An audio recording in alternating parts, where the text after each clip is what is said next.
Good morning, good afternoon, and good evening to those of you who are joining us from across the world today for this very special report, America Rebuilds.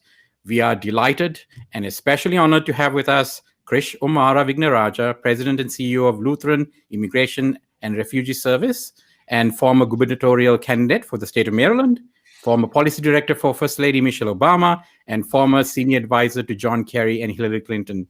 We also have with us today Roger Mark D'Souza, Chief Movement Building Officer for Amnesty International, former President and CEO of Sister Cities International, and former Director of Global Sustainability and Resilience Programs at the Woodrow Wilson International Center for Scholars. Welcome to Pandemic Punditry, Krish and Roger Mark. Thanks for having me. It's our pleasure, and I know all of you have been sort of mobbed by the media with all the recent events happening in the U.S. So we are privileged to have you on our program. So thank you for doing that. So let's kind of jump into sort of the topic at hand. I think the last 48 hours have been sort of a surreal moment for all of us who've given the last 4 years. The world, I think, collectively with America has breathed a huge sigh of relief, it seems, from what we can gauge from our audience as well. So one of the things that sort of, I think made January 20th events so sort of, I think impactful was what happened on January 6th, which was sort of, unbelievable. I mean, a lot of us were just kind of wringing our hands and complete shock. What was it like for you? I know both of you have sort of spent some time on the Hill. What was going through your minds when you were seeing that assault on the Capitol? Anyone? Sure, I'll start. It was shocking. I mean, I think it was something that I really had thought was unthinkable happening in our capital. I debated whether to allow my 3-year-old daughter, Alana, who you can see in the background there, whether I wanted to see her watch this sort of violence that typically we only see when we see footage of, Hong Kong or Belarus or, other parts of the world. And here this was happening, just miles away from where we live. And it was stoked by American political leaders, right? This was not an enemy attack on our capital. And I think that's, in some ways, it was absolutely shocking. But honestly, when you think about a lot of the comments from political leaders in Congress subsequently saying, this is not our America, I think we do have to realize that this is a part of our America, right? There were 74 million people who voted for Trump after 4 years of what had been racism and xenophobia. And I think that us acknowledging that is part of sort of the processing. We can't just keep in denial. No, I agree. Roger Mark, what were you thinking? Yeah, I would say I agree with Krish 100%. I think, I don't know that I was really shocked. We had been tracking at Amnesty International sort of the rhetoric that we had seen coming out of the Trump administration, the white supremacist group, the hate that's out there in the society. So we weren't completely surprised. There is still a shock factor because it's happening here and it's happening so close. But I really like Chris's framing of how do we think about this in terms of young people. A friend of mine has a daughter she's 17 years old, and she posted on Facebook, I am tired of seeing life-altering events before I am 18 years old. And you think of this from the perspective not only of a young American, but of young people across the world in the past 4 years of what they have seen and experienced in this country. And that seemed to be a culmination of that. And I think it really is a call to action, engagement, recognition, and reckoning. So it was really, it's a culmination of how things really have changed. Yeah, it's true. I think a lot of people from our part of the world that was watching it was first, I think, very surprised that it just sort of was this slow progression where there was no real pushback. I mean, it was just like a tsunami that was going very slowly right into the Capitol, and it doesn't seem that there was any pushback or any resistance whatsoever, and that was just shocking. And we were expecting a higher degree of security, and I think so was it most everybody else. And I think that was the most shocking, that we were sort of saying, my God, how could somebody just walk in like that? And how is that even possible in the citadel that we know the U.S. is? I mean, that was just, most people here were saying they must have had some insider information, or, that the conspiracy theories start going crazy because it seems so easy. And that was the most shocking thing. So just let's shift gears a little bit from that day and move to 2 days ago. Inauguration, I thought, was absolutely a fascinating and fabulous event. What were some of the highlights for you, or what was the highlight for you, Krish, for example? I think it was the moment where Kamala Harris came on the screen and my daughter started screaming, "There's Kamala, there's Kamala." I love the fact that, you have the daughter of two immigrants from opposite sides of the globe ascend to the second highest position in the United States. I think it is such a stark contrast with the last 4 years of what has felt like a war on immigration and immigrants. And then I think the other piece is, though the Capitol in DC had become a militarized fortress, and so the tight camera shots didn't necessarily portray that. Look, it's we had a president who was willing to do whatever it took to, frankly, steal an election. And the fact that we yet saw the cornerstone of democracy, which is a peaceful transfer of power, suggests that, America is still alive and well. It's a great way to put that. What about you, Rajamak? What was the highlight for you? I think very much in agreement with Krish once again, but be able to witness this peaceful handover of power, I think, was critical. I think having a young 22-year-old poet, Black woman capture this moment and the hope that she expressed in such an articulate way to bring poetry and art to life, to capture this moment and the hope that she expressed just seemed to bring so many of us to tears. And it was once again a unifying moment for many of us across the country and indeed across the world. And I think it was this unity after what we had all gone through collectively that was seen to be reflected in the massive flags that you saw at the time during a pandemic. It's just, the recognizing where we are at this moment and seeing that captured in her words, but in her spirit. That was really transformational in many regards.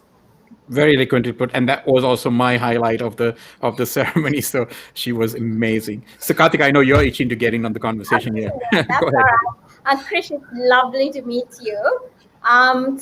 My question to you was, I remember reading in the LIRS website where you'd said, we welcome refugees not because they are Americans, we welcome refugees because we are Americans, right? Can you expand on that and talk a little bit about LIRS's role in that very kind of American statement that you made? Sure. So just to give you a little bit of context, so LIRS, Lutheran Immigration and Refugee Service, we celebrated our 80th anniversary just last year. I'm told that I hide our age well. It was a wonderful anniversary, and I think it's important because it just reflects, a long legacy of welcome that our country has stood by. Obviously, there have been moments of xenophobia, and not trying to sugarcoat that by any means. But LIRS operates in everything from refugee resettlement to working with unaccompanied children. When the family separation crisis hit 2 summers ago, we were one of the 2 organizations that the government turned to reunify the families. And so this work is obviously very important for me as an immigrant to this country who came when I was 9 months old.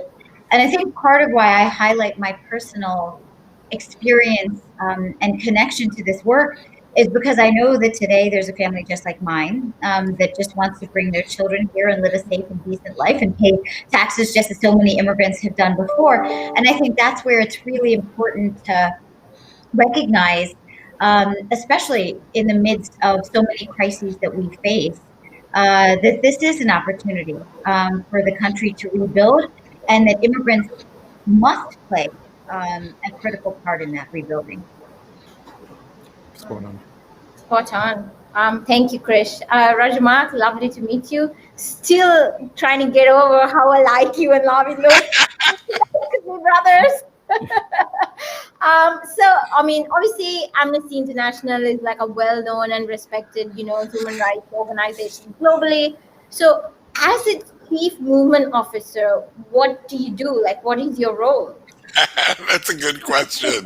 So, so we are part of a global movement. It's Amnesty International. We are, our country office in Washington, D.C. and New York for the United States is one of our largest sections. So my role is to, and globally, we have more than 10 million members.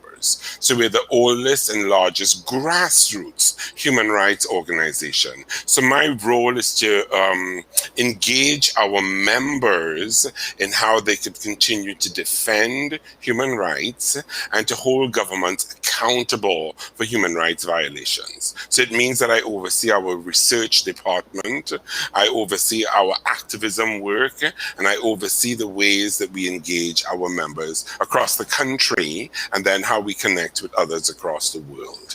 And I will say, I just wanted to add to Krish's comments on refugee status and what that means for us at Amnesty. We recognize that seeking asylum is a human right. And I would say we see this as an inherent part of what it means to be an American. 30 years ago, I became a U.S. citizen. I was sworn in Monticello, Jefferson's estate. Carl Sagan gave the keynote address. The Daughters of the American Revolution held a reception for us. And I don't know how I got into this cohort, but there were 13 of us who became U.S. citizens that day. And they opened up the floor and said, "Would you like to say anything?" 7 of us were refugees who said that to be in America as a person who sought asylum, it just captures not just the human right, but the soul and heart of America. So those connections, the right to asylum, recognizing the importance and contributions that refugees and immigrants make to the society and to us overall, is really an important human right that we work to defend. Wow, very telling sort of number right there from you, and a personal story to reinforce, I think, what Krish's organization is desperately trying to work on with help of Amnesty as well, because I know you've been very vocal about the 600 children that are still sort of detached from their parents and whereabouts unknown sort of situation. So Krish, I know as sort of an ardent advocate for immigrants and refugees, what was the past 4 years like? I mean, I know you've had probably more than your share of challenges, right? If you're dealing with that, and I know that we just touched on these 600 children, but what was those 4 years like? I mean, I'm sure it was not easy for someone in your position. Yeah, no, it wasn't. And I really, when I first thought about what this felt like, and started describing it as a war on immigration and immigrants, initially I was like, does that overstate it? Is this being melodramatic? But the honest truth is that it isn't. It really did feel like fighting on the front lines. And I'll describe this in 2 different ways. So one way is just how you had a president, you had people like Stephen Miller, who were absolutely intent in not just reducing the numbers of immigrants, but really decimating the infrastructure, right? This was death by 1,000 cuts. And so each year, the goal was to try to dismantle the infrastructure to weaken those organizations like LIRS, like Amnesty, who work in this field of welcome. And it was incredibly trying because of course I wanted to maintain the capacity to welcome refugees, asylum seekers, those coming in on visas, to the extent possible, in the hopes that we would get through the last 4 years and see a brighter day. Obviously, it was incredibly telling that on day one, within a few hours of President Biden's swearing in, that he announced a number of executive orders, 6 of which, basically a third of which, were focused on immigration. To me, that I think is not just kind of a signal, but there was some serious substance to the bold policies he presented. But then, of course, another piece of this was, how do we talk about the issue? Because part of Trump's strategy, which was successful, was fear-mongering, right? Mm-hmm. It was spewing fiction because people didn't know facts.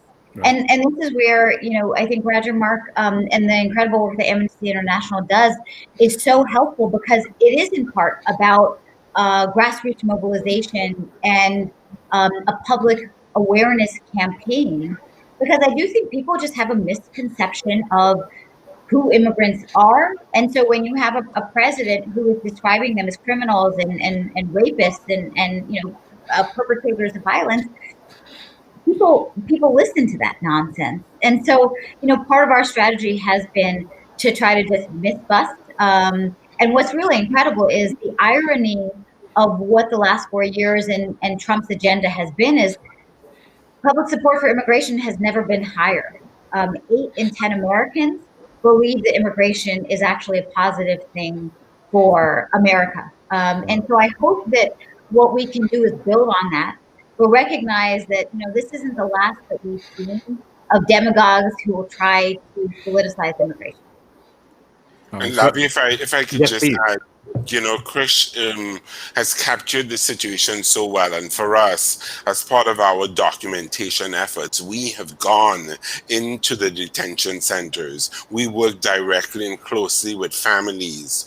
And there was one family from Honduras, Anna and Victoria, a mother and daughter, 7 years old, and a mother in her 20s. And they were fleeing persecution in Honduras. Her partner had been murdered. She was fleeing gang violence. She had no choice but to come here.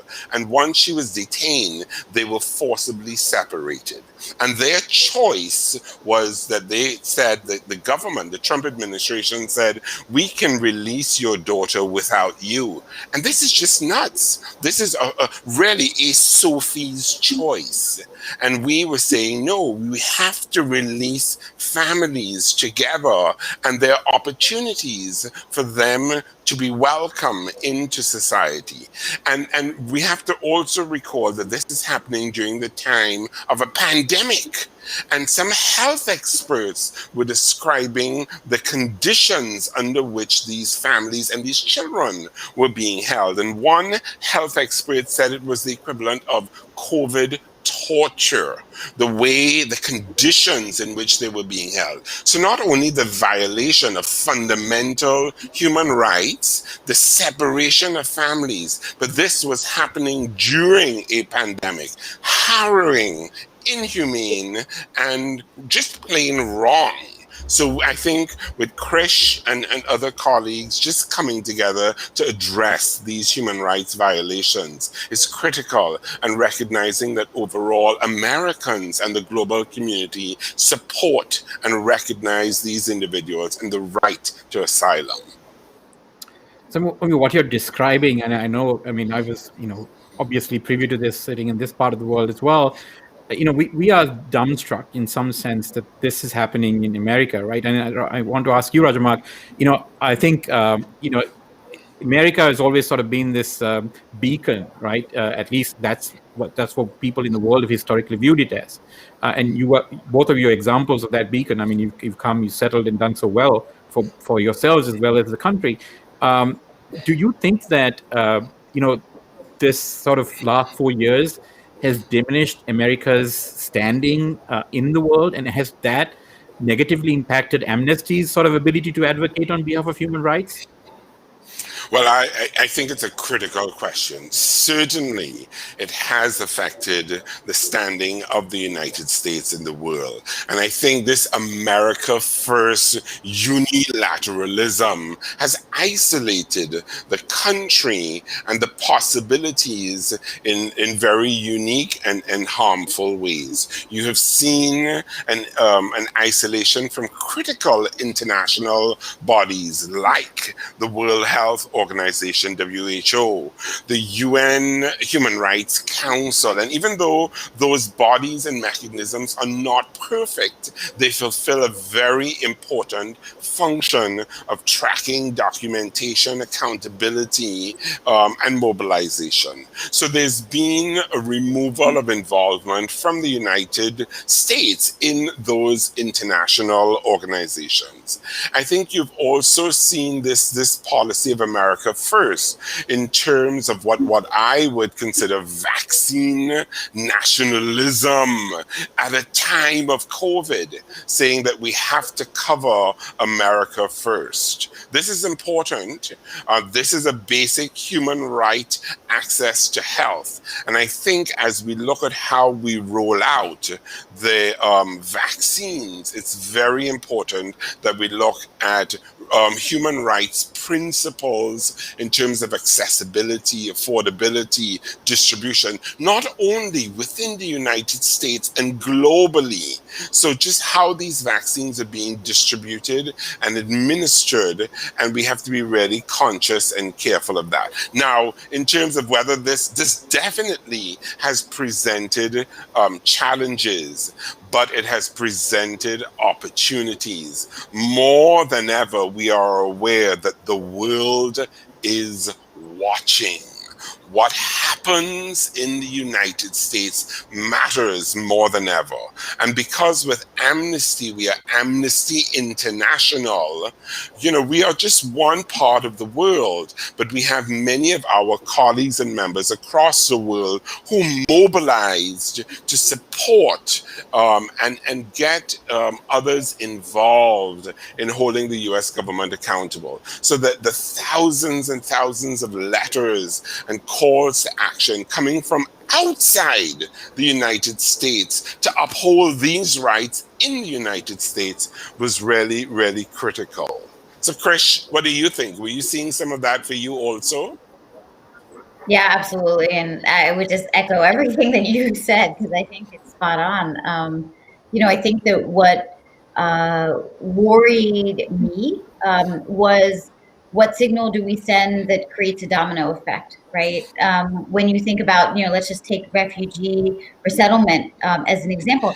America historically had always been by far the largest kind of receiver of refugees. And so what number we set we call it presidential determination, that signals kind of what leadership and what globalism looks like. So when you go from, at the end of the Obama administration, 110,000 as the presidential determination to 15,000, which was what Trump set for this current fiscal year, other countries feel a freedom to kind of dispense with their moral and global responsibility. And so that's where I am really heartened in terms of President Biden's quick action to return us to, alliances, to multilateral forums.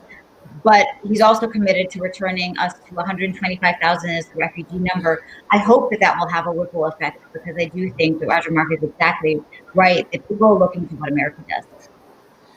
Karthika, I know you had a question. Yeah, just on that note, Krish, I know you were talking about Biden's administration, and you recently wrote this piece on The Hill where you talked about how Biden will be the most pro-immigrant president since Reagan, right?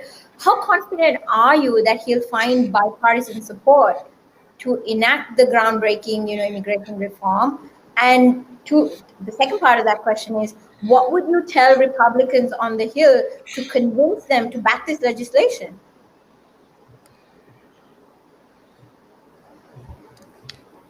I think we have, Krish, you might be on mute. Mute. You would think in 2021, after nearly a year of this, right, that I would have learned. Alas.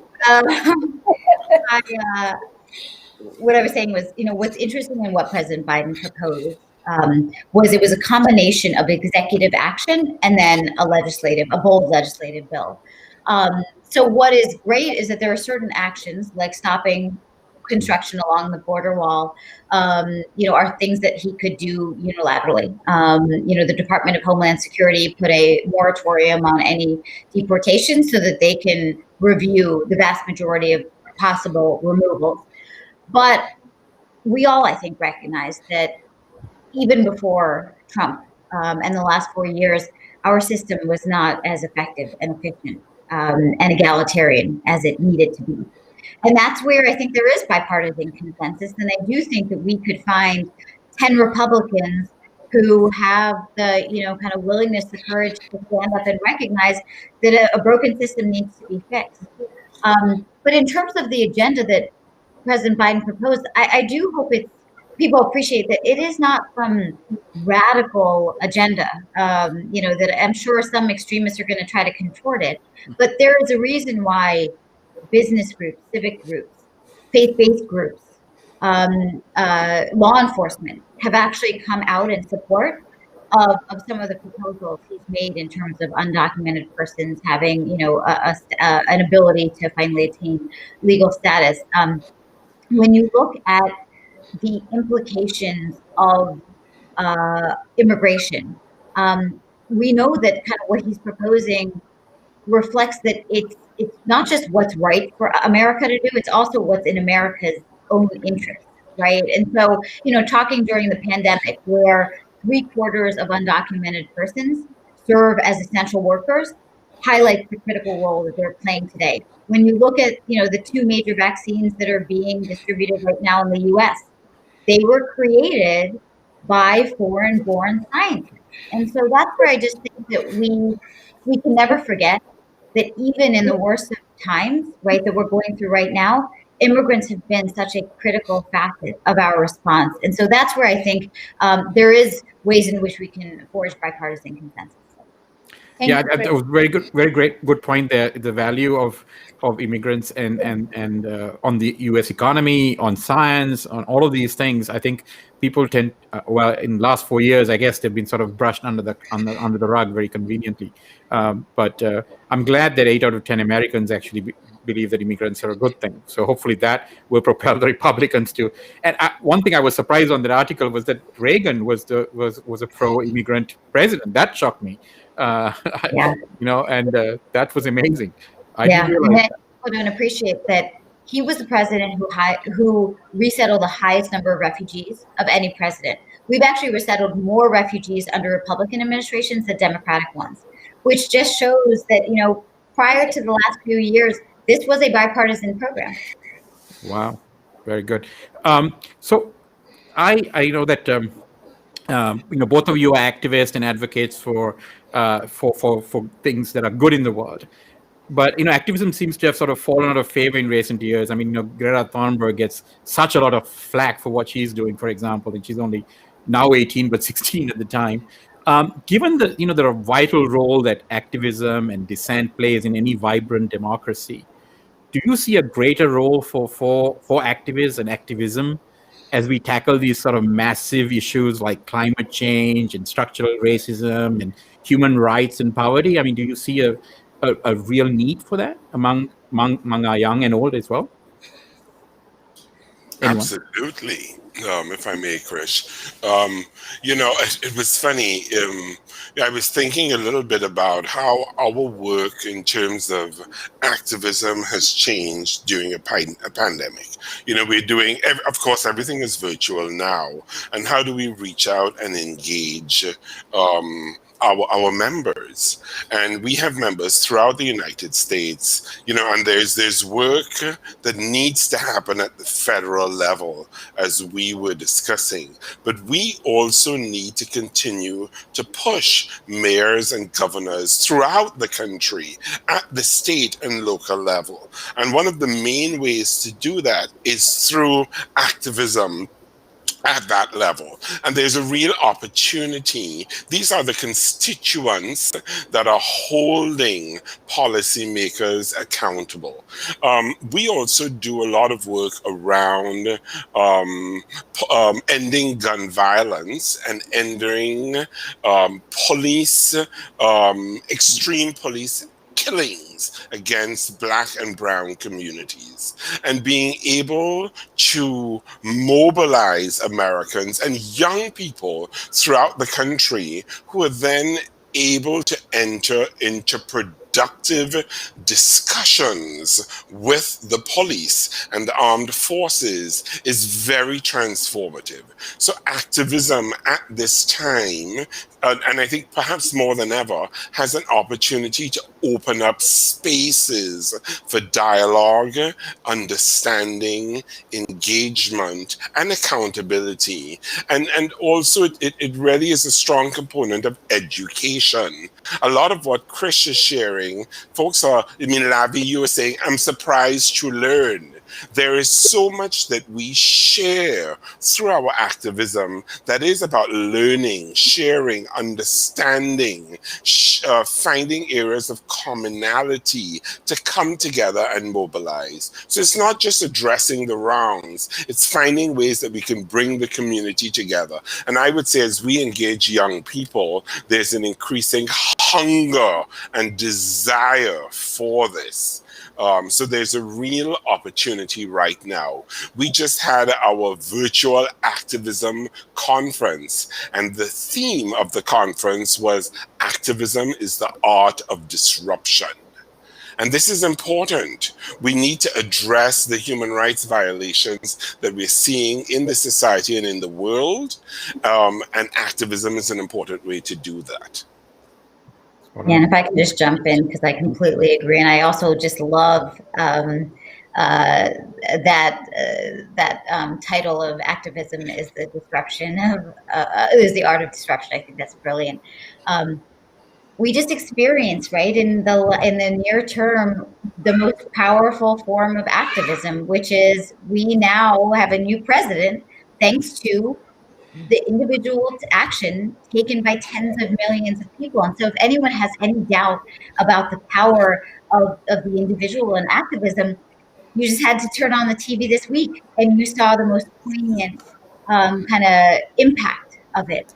I think kind of in more, smaller ways, even when you think about the family separation crisis, right, where public outrage ended a policy where political leaders thought, in whatever kind of bubble or delusional, kind of cone that they existed, that it was not just all right, but it was a smart strategy to rip apart families as a way to deter people from coming to the U.S. I mean, that is the insanity of sometimes what political actions can lead to. But it was people, it was public outrage that led to that. When you think about criminal justice reform, because I really appreciate Roger Mark talking about that, it was people who decided that there needed to be pressure on corporations, to divest, banks to divest from financing these private prison companies that led to these changes, right? It wasn't kind of a top-down approach, and so that is where I am hopeful. I remember Michelle Obama would say this in the administration that part of what happened early on in the administration was that after people mobilized, and you had, President Obama come into power, some people kind of went to the sidelines thinking that the hard work was done. And part of that complacency is how we got President Trump. And so I hope that if there's any good that can come from the past 4 years is that people are woke, right? We have been shaken from that complacency. I just hope that over time, people don't get kind of satisfied or hardened to what happened in the last few years. Oh, well put. Karthika? Yeah, very well put. I know both Krish and Roger Mark both touched on, America's brand in democracy and the example that the country needs to set for other countries and things like that. But what I'd really like to understand is, can the new administration restore America's reputation and standing in the world? And what can Biden do to assist that process? I mean, I think so. I mean, I think that we have to believe that that's the case, right? There is no other alternative. I mean, I think part of it was the swift action that you saw in terms of rejoining the Paris Treaty, in terms of Dr. Fauci attending as the head of delegation, the World Health Organization meeting. If there is any instance in which we need collective action, I really don't believe that there is a better circumstance than a pandemic. We know that the health of our world is the health of every nation and health of every individual. I was at the State Department when the Ebola epidemic broke out in Western Africa, and it was because of swift action that was taken in Africa, but also by Western nations who stood, who stepped up and stood by these other nations that we didn't call into the circumstances that we face today. And so I think that is where, we can't just talk about it, we have to act. And that's where I think that, you've already seen some action, and then you will continue to see further action towards repairing. It isn't something that's going to happen overnight, but I really do think that it is something that we can build. So, Kavika, I just wanted to reinforce a little bit of what Krish was saying. I think with the pandemic, we saw that an outbreak anywhere has an impact everywhere. We are more connected more than ever. And Kartika, in your comment, you alluded a little to what I would consider American exceptionalism.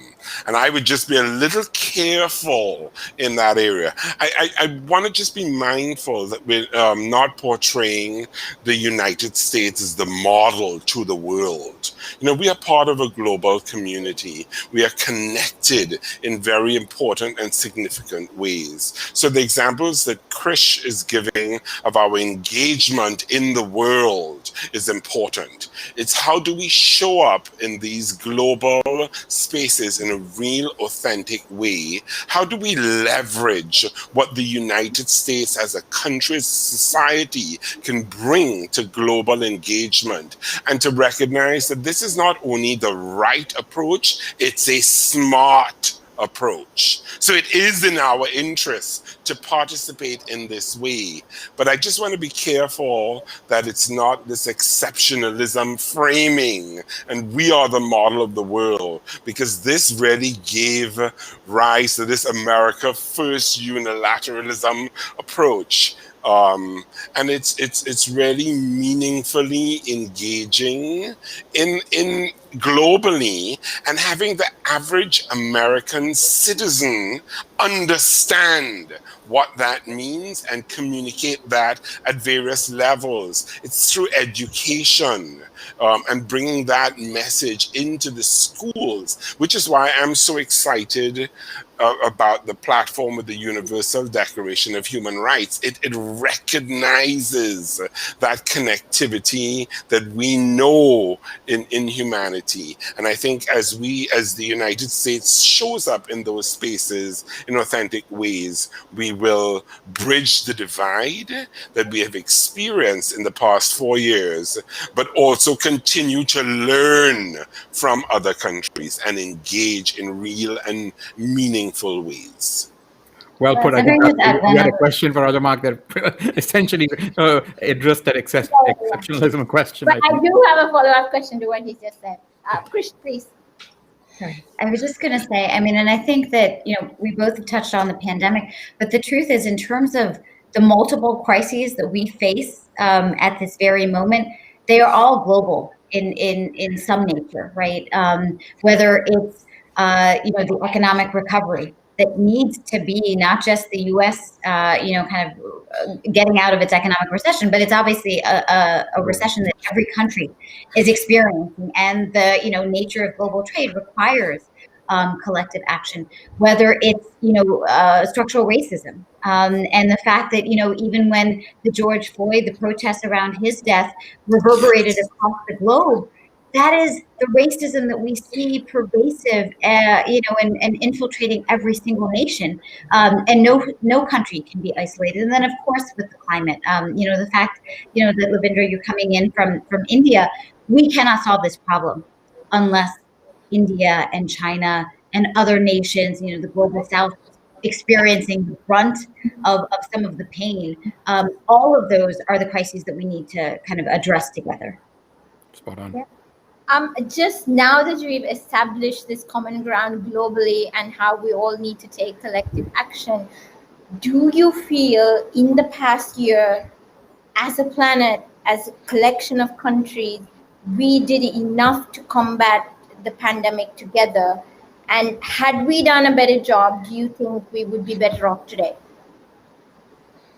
Absolutely. And I think that, my example of what happened with Ebola and the fact that only, we were able to, I don't want to call it squash it, but we took immediate action. There was a game plan, right, in terms of the U.S. really stepping up its response in Liberia, the UK getting involved, France getting involved. It was that kind of collective effort of a global response. And I think my simple answer is absolutely.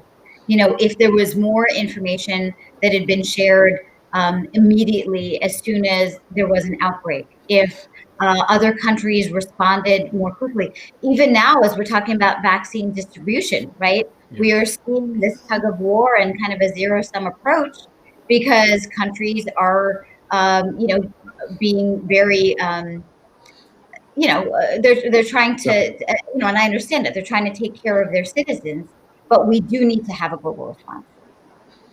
Yeah, I would say absolutely. There's the way that we respond globally, the safety measures that need to be in place, looking at vaccine distribution and access. And I would say also engaging with the private sector and the pharmaceutical companies. We have to be really ensure that they're putting people before profit.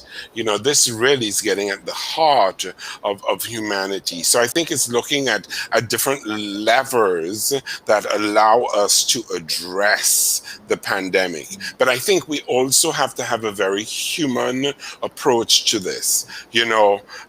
Krish has a 3-year-old at home. My boys are in their 20s and they're often on their own. I think of the parents who have to educate their kids at home. This is a really difficult time.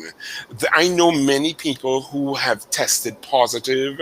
I know individuals who have lost family members. This is a very traumatic experience. So also looking at the right to mental health at this time and how we address those dimensions. We need to roll out these measures for collective good, but we must remember humanity and the motivation of how we get people to do what's right. So we need to engage globally, but we must connect locally.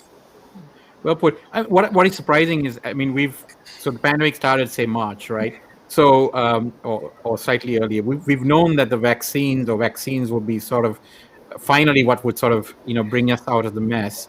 So we've had, 8, 9, 10 months now to do this. And I would think in the 9, 10 months, multilateral agencies, WHO, UN, you name it, whatever organization that's out there would have been planning, Bill and Melinda Gates Foundation for that matter, right? Whoever could have been planning out a global rollout at some point, saying, hey, look, we're getting the vaccine. It could come from this country, it could come from that country. The largest manufacturer of vaccines in the world is India, right? There are other places, right? So how do we get this logistically sorted out? Who gets it first? How do we make sure there is no sort of, profiteering, which is, I think, what we're seeing now, and hoarding, right, of something that's vital for the existence of humanity, right? This is a sort of an extinction event if it sort of goes out of control. If it's a reminder of what the future is supposed to be like, this is a very drastic slap in the face, and I'm surprised, and I'm wondering whether this sort of bashing of multilateral agencies and defunding of organizations that act in a global space has contributed to this sort of malaise of everybody trying to sort of figure it out for themselves first, and then thinking of the rest of the world. And maybe that some of that blood is in the hands of this past administration, because frankly, there doesn't seem to be anybody in the world sort of taking charge. And I agree with you, Roger Mark. I don't think the Americans are the ones that we should look to the world to take charge in these matters.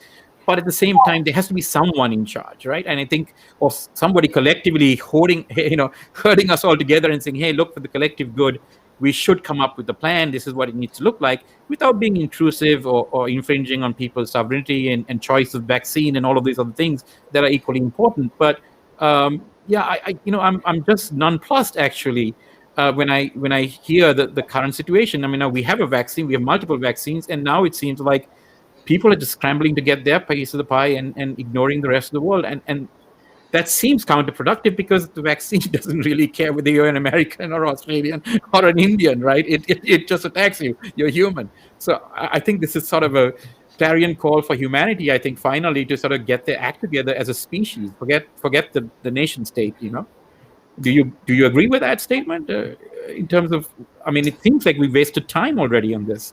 We should have been sort of coming up with a plan. Yeah, I completely agree. I mean, I think I analogize this to, and I don't think it's overly dramatic to say this has felt like a world war, right? I mean, when you think about the number of deaths globally, right? And imagine if we had a world war, but rather than nation fighting against nation, you have an invisible enemy that is attacking literally the entire globe. To not see forceful action that would be the equivalent of what would be a militarized response, to me, it's mind-boggling. I mean, early on in the pandemic, I penned a piece about how, when Ebola happened, the US, and it was the armed forces who went in and basically literally from nothing stood up hospitals that were the kind of level of reaction that was necessary. And it was incredible. Rather than sending bombs and bullets, right, we were sending medical, essential care. And to me, the idea that we didn't pull out every single stop, right, that the previous administration didn't immediately invoke the Defense Production Act, right. Yeah. For me, was just, it's indefensible. And it is not an overstatement to say people lost their lives as a result. And it does make me nervous, because if this is the kind of reaction that we have when we face an existential threat, what does happen in the future when we know that this is not the first challenge that our world will face? And if we can't act together today and we're still fighting as we are, I worry about what the future holds. Yeah. So for climate emergency. Yeah. That's I mean, massive existential crisis that we're facing. Yeah. We would literally go extinct. The planet doesn't need us, like it doesn't care about us. We're the virus that it'll get rid of eventually, right? So what are we doing here? Yeah. So there's this coordinated response, but it's also important to think about how we communicate around these issues. So, there's a lot of disinformation out there. And when I hear individuals speak about a reluctance to take the vaccine, and sort of what feeds into those fears, there needs to be a counter flow, and that is both proactive, anticipatory, and puts individual and collective well-being at the heart of messaging, to really have everyone understand why it's important for us to come together and engage. So I think we need to do it. We need to have the mechanisms. We need to push for that. But simultaneously, we need the communication and engagement to happen. So in the few minutes that we have left, in the next 8-10 minutes, so America rebuilds, right? So we have to sort of rebuild now. I mean, I don't know what rock bottom was, but this was pretty close. And I think, what we've discussed just now is that the implications of sort of an America that's inward looking and disengaged actually has a sort of a ripple effect across the world. Whether we want to call that American exceptionalism or not, when you have a major power with control of lots of resources and know-how, and it sort of turns its back against science, it turns its back against logic and reason and human rights and democracy and all of these things, it has a very negative ripple effect, which is what I think we've, if you look as a species, our response to a global pandemic, it's less than ideal, simply because lots of people who should have been in positions of leadership, and of course, you could argue the Chinese were sort of asleep at the wheel and they were trying to cover up something. The Russians were playing their own games. I mean, so in this world where lots of these large economies and countries with lots of power and strength seem to be preoccupied with their own business to a point where now the world is at peril, right? So if, as scientists argue, if there's another, much more virulent, much more dangerous virus or other cataclysmic event, what would our response be? So maybe, as America rebuilds, or sort of the world rebuilds in some sense, the institutions that, we've tended to rely on. I mean, it was great that President Biden, sort of re-engaged with the WHO and said, no, we're not leaving the organization. I think that was a very important first step on day one. So I think, Raja Mark, you represent, a sort of a independent multinational organization. Krish, I know, you are sort of very involved with the US government.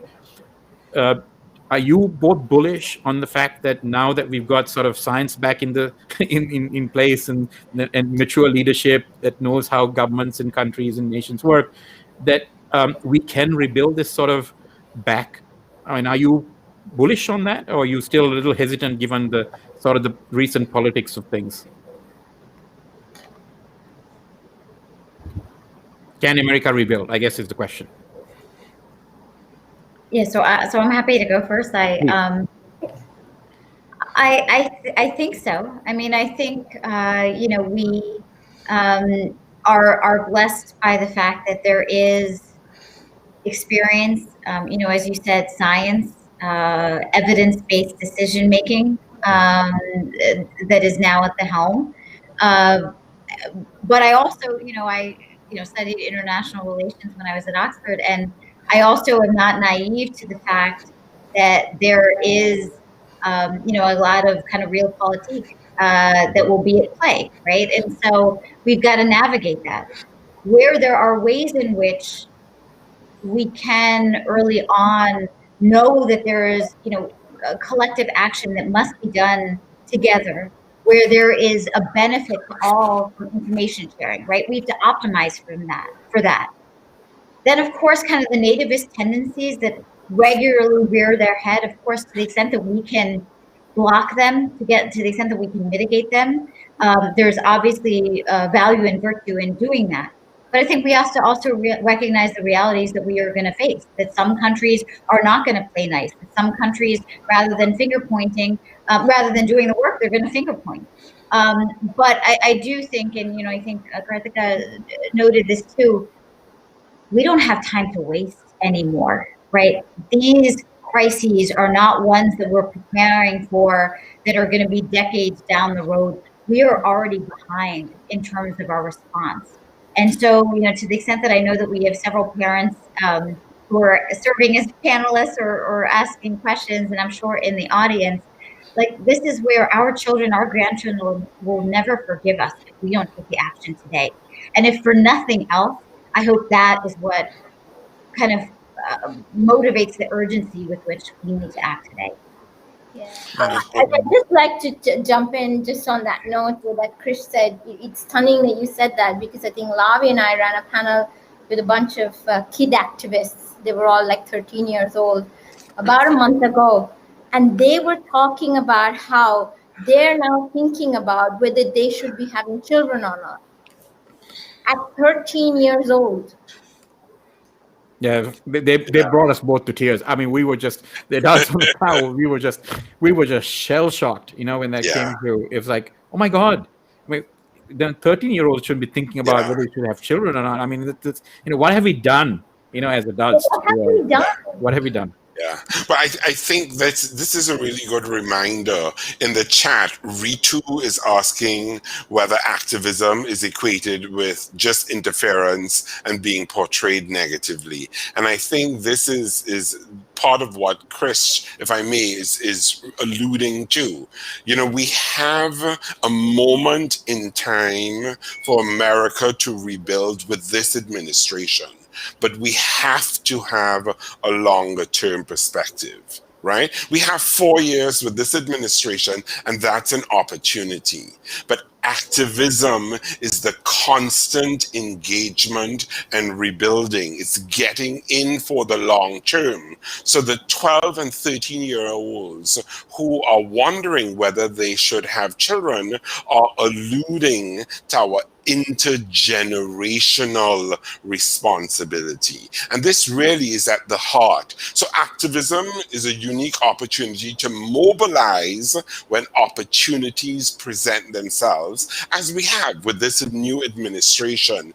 But it also means rebuilding constantly and reevaluating and strategizing and engaging for the long-term game. So that perspective is really critical also. So thank you. Well put. Krish, I know you have not ruled out running for future office. Any plans in that direction? Two people very talented in the room. I think we need to elevate the discussions happening on the Hill or at the highest levels of government. So any plans in that direction? Well, I hope that Roger Mark will answer this question as well, because the passion with which you speak, it's incredibly contagious, and to the extent that you view yourself as an activist right now, I think that oftentimes can easily and successfully translate into a political leader of the people. I have learned that life goes in ways that you have and could never have imagined, and that is honestly, it's the beauty and fun of it all. I love my job right now. I will tell you though that in the last couple of years, there were definitely moments where being the head of a 501c3, a nonprofit, you do sometimes feel handcuffed. And I loved running. So to the extent that there is anyone out there who's thinking about throwing their hat in the ring, I always thought of myself as more focused on policy than politics. And then candidly, and I think it relates to what we talked about, political leaders weren't doing the right thing. And I felt like, if they're going to point the fingers and not do the work, then I'm going to try to stand up and say, count me in. And so, I miss politics. I miss trying to represent a different perspective, trying to reflect the diversity of a country as kind of colorful as ours. But right now, I feel like I've got enough of a fight to pick, a challenge to take up. But I'm happy where I am right now, but who knows what the future will bring. Well, I mean, I was listening to all the debates that were going on in Congress and in the Senate, and I was thinking to myself, how can these people ever get elected? I mean, come on, they don't seem to have a rudimentary education. Let's forget about a college degree. They may have it, but they don't speak like somebody who's knowledgeable about themselves or the world. I was disheartened when I saw that. So I think there's plenty of space for people as brilliant and as bright and as motivated and as passionate as you. So and Roger Mark for that matter. So if you do both tend to take on the powers that be, you have our wholehearted support. So like to Karthika, unless there's any more questions, like to sort of wrap up today. And I think I wanted to sort of quote this last line from Amanda Gordon's beautiful poem, The Hill We Climbed, in where she says, the last line there, "For there is always light if only we were brave enough to see it, if only we were brave enough to be it." And thank you for joining us, Krish and Roger Mark. Thank you for being the light for so many people around the world. Stay safe and blessed. Thank you. Thank you so much. Conversation. Pleasure.